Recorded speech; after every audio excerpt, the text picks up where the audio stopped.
مولاي صل وسلم دائما دائما دائما.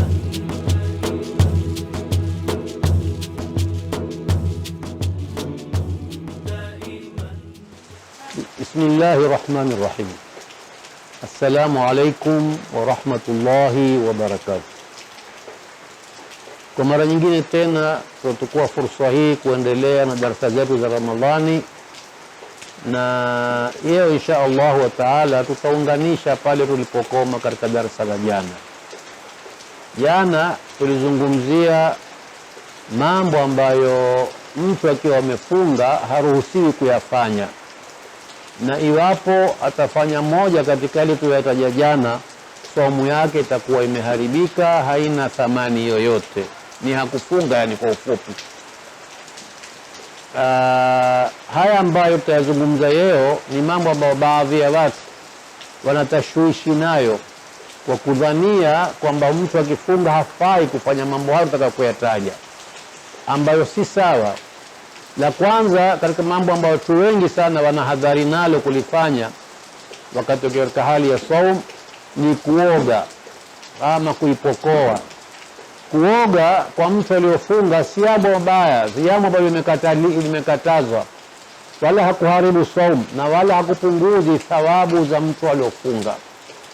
Kuna dalili ya hadithi ya Mtume sallallahu alaihi wasallam iliyopokewa na Aisha radhiallahu anha, nenayo kana Rasulullah sallallahu alaihi wasallam yusbihu junuban fayaghtasil thumma yusalli. Kwa sema ilikuwa ikitokea wakati mwingine Mtume sallallahu akiamka wakati wa alfajiri asubuhi kumalizie kuingia wakati wa swala, na yeye ameamka una janaba siku hiyo, yani alichelewa mpaka usingizi ulimzidi, akalala usiku baada ya mashughuli ya kawaida ya mume na mke. Anapoinuka na wakati wa swala umekuwa tayari, huenda akaoga kisha akaenda akaswali. Kwa hivyo ni dalili kwamba mtu aweza kuoga katika wakati ambao hafai kula kwa sababu amefunga, lakini kuoga ufaa. Na mbali na hapo kuna hadithi ya Anas bin Malik radhiallahu anhu, ni mmoja katika masahaba maarufu na mashuhuri, na katika masahaba walioishi umri mrefu. Anas radhiallahu anhu alipokufa alikuwa na miaka 110, na hunenekana kwamba alikuwa ni sahaba wa mwisho kufa katika mji wa Basra. Anas alikuwa ana kitu mfano wa birika, abzun, yaitwa abzun kwa Kiarabu. Kana li Anas abzun, alikuwa Anas ana kama birika hiyo, ama birika yatakahamu fihi, akienda kivika, akienda kiingia katika ile birika yake wakati naye amefunga kwa ajili ya kuzidi joto. Kwa hivyo mtu aweza kuoga sawa akiwa aoga kwa dharura, mathalan ya kuondoa janaba, ama aoga tu kwa raha zake, haingiliani na saum kuoga. Wala haipunguzi. Kwa mfano joto limezidi, alhamdulillah kwa wakati huu tufunga katika hali nzuri ya mazingira ya hewa ya baridi, haitukeri baridi wala joto halitusumbui. Lao ameoga kwa ajili ya joto lingi na yeye amefunga, saumu yake iko pale pale, wala thawabu hazipungui kwa kuwa yeye ameoga na una saum kukimbia joto.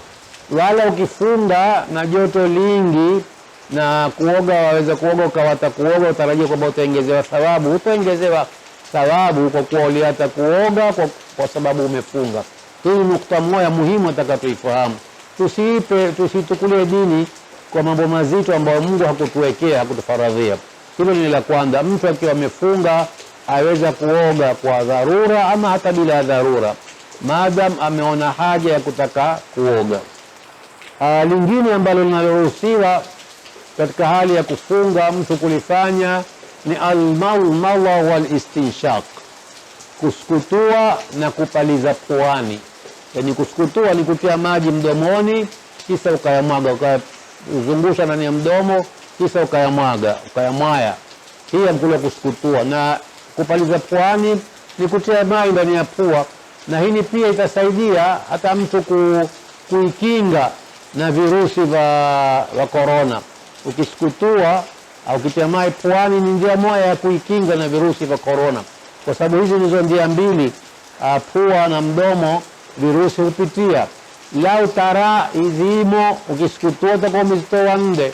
Kwa hivyo hiyo ni jambo moja ambalo lafaa katika hali ya saumu. Mtu aweza kusukutua, aweza pia kupaliza maji kwenye pua yake, lakini kwa kwenye hali ya saumu akisukutua, wanazuoni wapendekeza asiendelee mno ndio kusukutua mpaka kainua shingo kusukutua, kwa sababu yasije maji yakatea yakaingia ndani ya tumbo.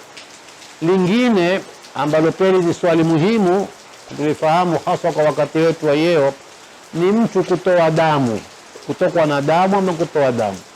Kutokwa na damu, mfano mtu na basili metoka damu, ama kwenye tupu ya mbeo na matatizo mengine, si haidhi. Kwa mwanamke haidhi ikitoka saumu imebatilika, lakini damu ambayo nyingineyo ikitoka haiharibu saumu. Damu kama ile ukiwa umetumbua jipu, damu imetoka, umedungwa sindano mathalan hospitali, imetoka damu, umehitaji kuangaliwa magonjwa, kupimwa malaria ama kitu kingine, umetolewa damu, ile haiharibu saumu.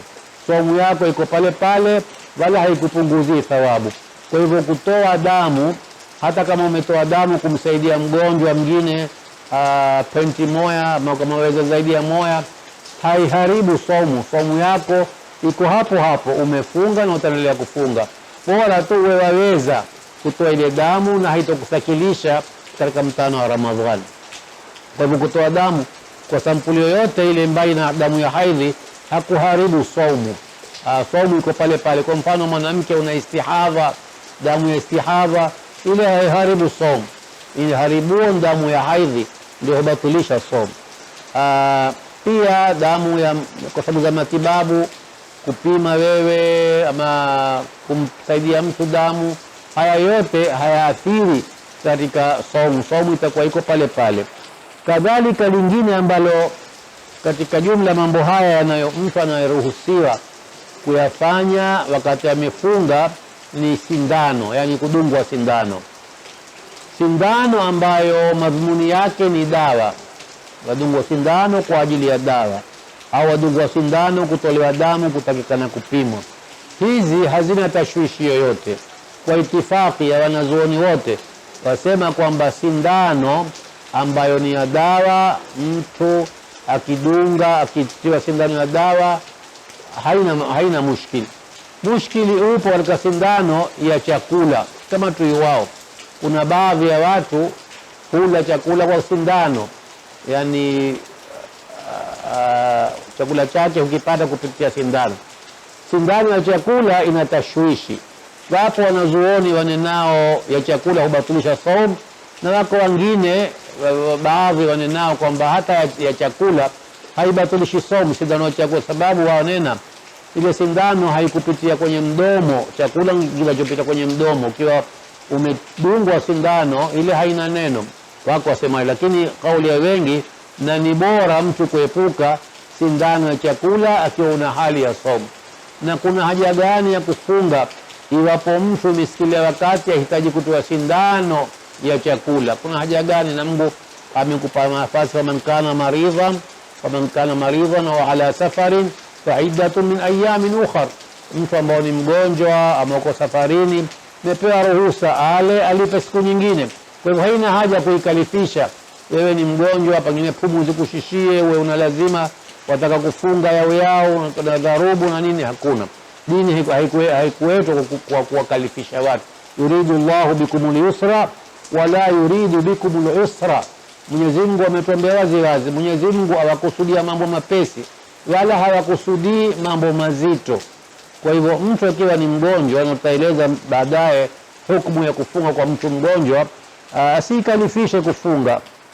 Kwa hivyo sindano ni namna hiyo. Hukumu yake ni kwamba mtu hufaa kutia sindano kwa dawa, hufaa kutia sindano akitaka kupimwa damu na kadhalika. Pia na kitu kingine ni kuhusu watu wenye maradhi ya pumu ama pumzi ambao huhitaji kutumia kibomba kile. Wengi katika wanazuoni waona kwamba kibomba ambacho hutumika kwa pumu hakina neno, kwa sababu hakina chakula ndani yake na wala hakiingii matumboni, ile huenda kwenye mayavu yavu. Manake kazi yake ile kibomba ni kupanua mayavuyavu, ule mtu apate kupata pumzi vizuri kwa uzuri. Kwa hiyo wanazuoni takriban wote waona kwamba kupiga kibomba kwa mtu mwenye maradhi ya pumu hakuathiri saumu yake. Saumu yake itakuwa pale pale, atapiga kibomba. Na wengine watafautisha kuhusu hizi bomba za sumu. Wasema kuna zibomba hazina kitu cha zaidi ndani yake, ni oxygen, ni hewa tu, kama kuvuta hewa ya kawaida, na ile ni kukusaidia upate hewa ili mayavuyavu yafunuke upate pumzi kwa uzuri. Lakini kuna zibomba zingine huwa zina dawa maalum.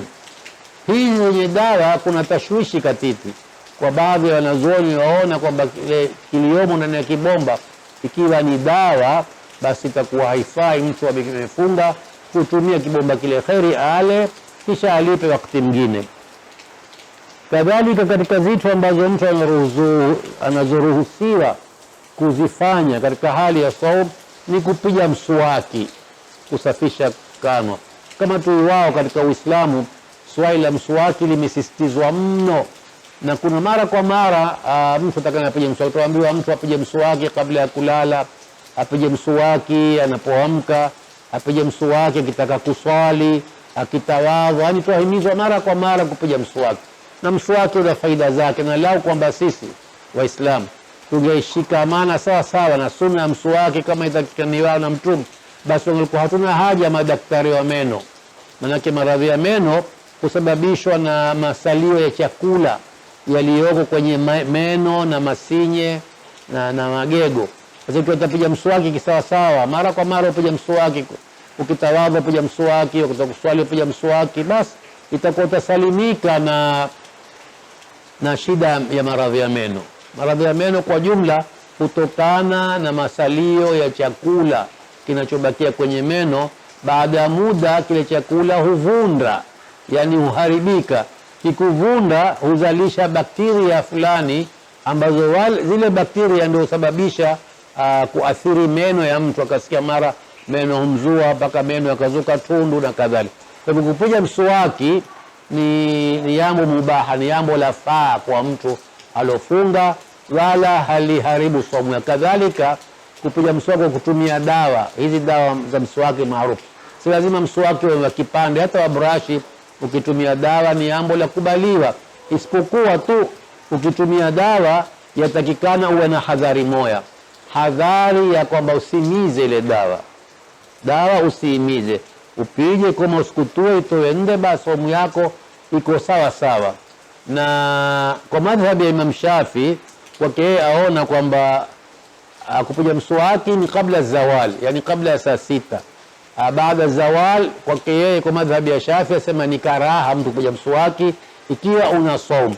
Lakini kwa wasaliyeo madhhabi mengine yote waona kwamba la, haina wakati maalum, hata alasiri magharibi waweza kupiga mswaki na hakuna shida yote. Na kumalizia nukta ya mswaki, nitaka kuhimiza jambo moja sana. Sisi mazoea yetu, wengi katika sisi, mswaki wetu wa dharura ni wa asubuhi. Ukiamka ni uzuri, ukiamka asubuhi mswaki, lakini mswaki wa dharura kwa afya ni mswaki wa kabla ya kulala. Kabla ya kulala ni dharura tuzoee kupiga mswaki, na tuwazoeze watoto pia kupiga mswaki, kwa sababu mswaki wa kabla ya kulala ndio utakaokusaidia kulinda meno yako usiku kucha. Ukila chakula kisa wewe ukalale bila kupiga mswaki, ina maana zile usalia kwenye meno, masinye na magego, usiku ule zitakuweko, zitavunda baada ya masaa. Zikivunda zitakuwa kudhuru, kuotea maradhi. Kwa hivyo kule kupiga mswaki wakati wa usiku kabla ya kulala ni muhimu sana, na sisi si ada yetu, si desturi yetu, lakini tuizoweze. Jambo lolote ukiizoweza utalizoea. Kwa hivyo tuizoweze kupiga mswaki kabla ya kulala pia, kama sio ambao tumezoea kupiga mswaki wakati tukiamka. Kwa hiyo nukta hii ya kupiga mswaki, yafaa mtu apige mswaki wakati na yeye una saumu, hata mtana wowote, ni jambo la ruhusiwa wala halibatilishi saumu. Kadhalika katika mambo yaliyoruhusiwa mtu akiwa amefunga ni shamu rawaih, mtu kunusa harufu mzuri. Kwa mfano udi, kama siku za baridi baridi yao watu hupenda kutia udi kupunguza ubaridi nyumbani. Ikitiwa udi ama ukaipaka mafuta mazuri, haina neno, haina athari yoyote kuharibu somo. Shamu rawaihi haina athari yoyote ya kuharibu somo. Yaani si kwamba mtu akiwa amefunga hafai kunusa harufu nzuri, haina wasiwasi wote, ni jambo la ruhusiwa. Kadhalika pia kumiza mate. Kumiza mate ukiwa umefunga si lazima mate uyatupe. Sisi kwa watoto tulipoinukia tulizoea kuona watu wazima wakaenda msikitini kwa tukuzwe na mikebe, makopo yale. Kila wakati mtu akija na kopo lake utupa mate katika ile kopo. Kwa nini walifanya hilo? Kwa sababu kuitakidi kwamba mtu tu amefunga hafai kumiza mate. Mate ni tofauti na kohoa. Mate maadamu yako mdomoni, hukuyatoa nje, waweza kuyamiza, hayana mushkili wowote. Waweza kumiza mate bila mushkili wowote. Bali kumiza mate humsaidia mtu katika kufunga, kwa sababu yale mate unapoyatupa maana yake ni kwamba yapunguza mai mwilini, na hiyo kwa wakati umefunga huwezi kunwa mai. Kwa hivyo itakuzidi kukudhoofisha na upate dharubu kwa kule kutupa mate sana na mara kwa mara. Kwa hivyo kutupa mate si jambo la lazima mtu amefubali, hata haipendezi kamwe. Ni kumiza mate, hakuna mushkili wowote.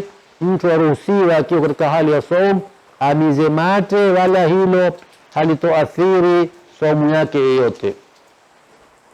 Kadhalika na katika yanayoruhusiwa yale mambo yanayotokea bila khiaria. Kwa mfano mtu uko barabarani, umepita mahala hufagiliwa, yani hupewa, mtu hupea, na ni siku za joto kama siku kama hizi, bila shaka kuna vumbi ama watu mmemwaya kifusi mahala huwaka hujenga, bila shaka utakuwa na vumbi. Vumbi la barabarani likikungia likaingia ndani halina neno, haliharibu saumu maadamu kufanya kwa khiari yako. Ni mahala umepita, ukipita imetokea limekungia vumbi, umemiza, haina neno.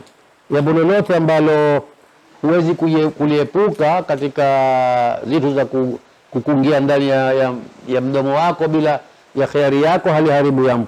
Lingine ambalo tutamalizia labda takriban ni kuonda chakula, na mara nyingi haya huwa mambo ya wanawake ni katika kupika, na Ramadhani kama tulivyoashiria katika zipindi za nyuma, kwa wengi katika sisi ni mwezi wa mapishi ni mwezi wa mapishi, yani Ramadhani, ambao sio lengo la saumu kwa hakika, lakini ndio ada zetu. Kwa hivyo mwanamke ama hata mwanamume anataka kuonda chakula, ataka kukijaribu, ataka kukionda, kuangalia munyu umeingia kiasi kutosha ama hamuna ama kadha kadha, haiharibu saumu, sababu wewe utaonda kwa nta ya ulimi. Ulimi Mwenyezi Mungu Subhanahu wa Ta'ala ameupangia kazi zake, na moyo ni kuonda chakula. Ama wataka kununua kitu mathalan mahala, wataka kukionda, kukiangalia ni sampuli gani, asali ama kitu chochote kingine wataka kukinunua, kuonda hakuharibu saumu. Na la mwisho kumalizia kwa masala haya ni kusumua eno, kutoa eno, kusumua eno, jino.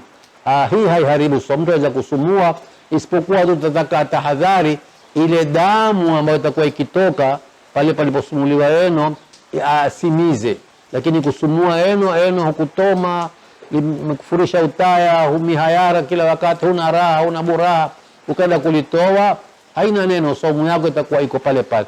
Kwa kawaida yetu katika kumaliza dakika zetu za mwisho, tukumbushana tu kwa akiba masala haya yaliyoko mimiini, mambo ya corona. Nataka tukumbushane kuhusu zile zitu tunazoambiwa kuzifunga baina ya pua na mdomo, ambazo ni kizuizui ama zizuizui ama barikoa ama mask kwa Kiingereza. Hizi kazi yake kubwa, moja katika kazi zake ni kukuhifadhi wewe. Wajua katika kufundishwa tuambiwa tusidare nyuso zetu, na kudara uso ni jambo si la khiari. Mtu hadari uso kwa khiari, ni jambo mtu ulifanya bila kufahamu, bila kutambua. Ukaona udara uso, lau umewekewa CCTV, utaona wewe mara kadhaa kwenye muda wa saa moja umedara uso wako bila kutambua, bila kufunga. Kwa hiyo kufunga zina faida zake, na moja katika faida zake, sio faida pekee, ziko na faida nyingine, lakini moja katika faida zake ni kukuhifadhi wewe udarapo uso wako, mzanda ama mkono usisikilie katika ngozi, udare kile kitambaa ambacho umekifunga mdomoni. Hiyo ni moja katika faida zake. Mwenyezi Mungu atuwafikie insha Allah, atujalie ni wale ambao tusikizao yale ya sawa tukayaandama na ya makosa tukayaepuka. Allahumma la sahla illa ma ja'altahu sahlan wa anta taj'alul hazana idha shi'ta sahlan faj'al umurana kullaha sahlan. Allahumma rabban nas idhhabil ba's washfi anta ash-shafi fa innahu la shifaa illa shifaa'u shifaan la yughadiru saqaman wa la yatruk alaman. Wa sallallahu ala sayyidina Muhammadin wa ala alihi wa ashabihi ajma'in. Amin. Wassalamu alaykum wa jazakumullahu khaira. مولاي صل وسلم دائما